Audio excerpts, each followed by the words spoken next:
Hello mga stories, welcome back sa ating content. So, saan natin lahat ng mga reactions dito at ito sa True Reddits at oh my god. Ano to? Ito yung sa galing sa Chika PH, no? Sa group ito yung kay Water Dust. Sabi yan, nakakaloka ang Comelec. At nakikita ko sa isang picture na to, ito ba yun? So, tatanggalin ko yung part yung sa kanan, bandang kanan. At oo nga, no, may nakita akong tapos arangan mo na lang arangan mo rin yung unahan dyan. At yung precinct number, okay. Yung cluster ko, cluster number. So, ayan, sabi at muntik na hindi makabotol, bawal magbagot eh. Okay, so, kumbaga parang siya eh. Kung hindi nyo nakakaalam, ito siya yung noon, tapos siya ngayon. Parang naging transgender siya. Hindi ko sure, ayaw ko pa unahan, pero yun, yun kasi parang, transgender o hindi umano dyan, transgender. Wala, so, gusto mo dito, so, okay, so, I think, siguro, yun nga, na-surprise ako, muntik na daw siya na, siguro, in that time, kasi, in the, as of, yung mga election day, diba? Election day, na nagtataka kami na bakit hindi na kailangan ng ID or valid ID man lang. Mostly kasi ganun eh, diba? Para hindi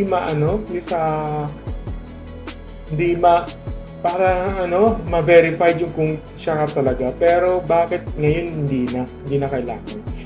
So, kasi ito nga yung parang ang worst word na dati kasi siyang lalaki, ngayon babae na. In other words, parang hindi ko alam. Kasi, ito? Sorry. Totoo ba to na ewan ko lang ha, kung transgender pa ta. Kaya lang ko lang kasi kung maging unidentified dyan. Ito sabi that, yun nga, kailangan kasi ng ID, no? Pero tataka lang ako bakit di na kailangan. Para naging optional ba? Tinignan ko sa mga comment section, sabi na, where's ID? Ang voters ID, yung is a way back pixelated, very low resolution photo. Res photo, diba? Di din ako hininga ng ID, madali din dayain in that regard of talagang gustuhin. Depende kung may isa kasi yung mga lugar na honest talaga. Meron isang mga taong honest na ganito na parang ganito sila na minsan careful sila sa pagboboto kasi alam mo na minsan kasi medyo mataas nila sa comprehension. Pero sa lugar niya yung iba kasi may na talaga sa reading comprehension at saka sa mga reading and writing comprehension. So kailangan ewan ko, depende kasi sa lugar, hindi ayaw ko na magsalita dito, pero ayun, basahin na lang. Yun lang naman ang sabi ko. Ito, sabi niya, ito, may nagsabi daw dito, ito, sabi ni Mick of Misha, no? Sabi niya dito, sa akin, hinanapan ng valid ID, pero di naman tinitignan yung mga kung ako ba talaga yon. Okay, so yan. Hindi naman tinitignan. Siguro yung pangalan lang, siguro tinitignan, hindi naman yung mukha. Okay. Wala namang masama doon. Ang masaklap doon kasi na magtataka sila, bakit lalaki dito, tapos pag ngayon, naging babae ka na. Parang gano'n. Ayun. So, ito may kasabay ako kanina series. Ito, nagsabi dito is okay district, yung nakalagay. Sabi niya is true. May kasabay ako kanina, senior citizen, boboto siya, wala siyang kasama. Binigay niya yung voters ID niya sa teacher, iba yung nasa ID. Iba yung sa ID niya kasi dun sa isa na Comelec.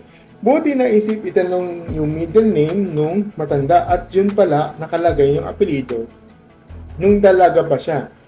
Not nung married pa. So, nga, no, parang tinatanong kasi yung yung kung married na eh. Kasi mostly sa mga hindi ina-update, diba? Pero yung worst na mas mainam na hindi parang as is na lang hanggang sa kumbaga ila-lifetime mo lang eh. Parang hanggang sa hindi na update. Kasi pag in-update, ko lang baka magiging worse pa o kaya magiging hassle na pag ever na ipa-update mo sa ibang lugar. Pero sige. Pero sa akin okay na ako okay na ako dito. Halimbawa, lumipat ka sa lumipat ka sa Quezon City. Tapos yung boto mo, yung presidente mo nasa south, sabihin natin sa Batangas, dadayo pa. Ganon. No. Ganon yun. Kailangan dumayo ka sa ganito. Para galing ka sa Quezon City, tapos dadayo ka ng Batangas. Tapos yung yung presidente sa Batangas. Talaga dadayo ka doon. So, ayun. Then, na-surprise ako. Ito, galing sa last win man, na-surprise ako kanina. Can't remember, was able to vote in Bas Barangay. Friends nila, display sa list, the pictures lista ng lalabas. So, yun, hindi nila violation ng data privacy. Hindi ba violation ng Data Privacy Act? May mukha na may pangalan pa. Yung nga yung iniisip ko no? Yung tungkol sa bakit nakapaskil sa labas, tapos may mga mukha na, tapos mayroong pangalan. Okay lang sana kung pangalan gano'n. Pero yung yung mukha doon, medyo sa akin. Siguro, yun. Pero sabi dito, nag-reply, sabi ni Tasmegit, that's for voters verification to ensure that the vote is indeed who they claim they are. Then the ID definitely outdated too, despite not having a national ID database. So, ang tanda ko from the last election, may effort to conceal the other individuals sa list. May papel about and below your list. Pero it appears na sinukuha na nila this time. Siguro that time na yung pinasana ng siguro yung pinasana doon hindi pa wala pang batas sa data privacy kasi pinasana ng 2012 pa di ba? Yung yung pag mag-register sa Comelec parang hindi pa naman. Yung picturean siguro tanda ko nasa 2000s pa yun, pero may dito yung noon pa na rush ID pa yun, baka hindi pa ako ewan ko lang, ngayon ko maging di ako isa sa mga batas-batas na yun. Anyway, so, this other, so, the verification, partial ID check na happens inside the voting room. At least yun sa amin. Sa labas, ba nakarapansin sa original Facebook post? Ang lalaib, yes. Same sa amin. May picture lahat ng names na nakasulat sa labas. I hope mabalita siya. Other, it just mas makukompress yung personal info natin. Kasi wala pang na-enforce na maprotektan personal info natin. Sa amin, nasa pader ng hallways. Tapos about his visit number. Open naman mag-face reveal yung address reveal. Diba? Kaya nga meron diba? Yung parang, diba meron yung mga precinct finder sa app. Dapat mo diba? Kaya pagkapasok lagyan mo ng QR code, scan mo. Diba yung gano'n? May isa kasi hindi maiwasan may PPCRB na mag-guide sa kanila. Parang kami yung mga wanted kanina. Sabi nga dito sa Keles, sabi ko, para kami mga wanted kanina. Nga eh. Pero, siguro, oo nga eh.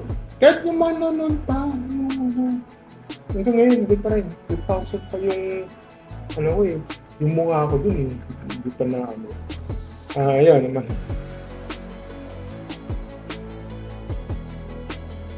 Hindi, ito sabi na dito sa, galing kay Pasensya, walang violation dyan. Malamang may pinirmahan ka dyan na once na picturean ka, sa kanila na yun at pwede nila i-post na needed. Hindi naman sa ganun eh. Ang kasi concern nila kasi, yung Data Privacy Act. So, yung yun, iba na yun, yung, ayan, sabi nga dito sa Locksmith not at all, but I am sure it is a violation of Data Privacy Act. So, no agency, department, not being government itself can expose your personal information to the public. Public. So, they can use it to verify, but hindi ibalanda to the public. Yung nga yung parang concern nila, diba? Ayan, so, sure, di ka nga, common sense, pwede rin i-search sa Google sa GPT yung mga Data Privacy Act.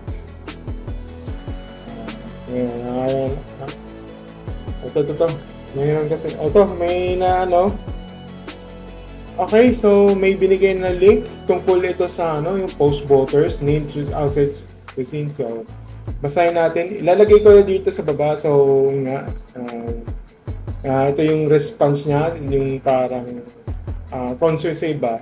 Ito yung parang in-address niya nila sa former chairman was in February the Privacy Commission regarding requested clarification of posting on names with pictures on the posted computerized voters, so NCBL, displayed outside the polling place in election day. The response is favorable to us. It's a green light for us to proceed with the plan to include the pictures of voters in the precinct list of voters posted on the wall of each precinct in election day. So, ayan. Sabi niya,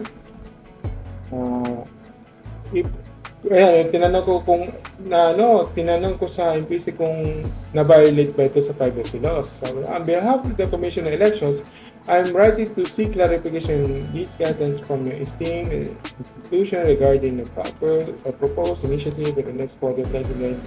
Register voters of posted computerized voters list outside the polling places in connection with the upcoming program.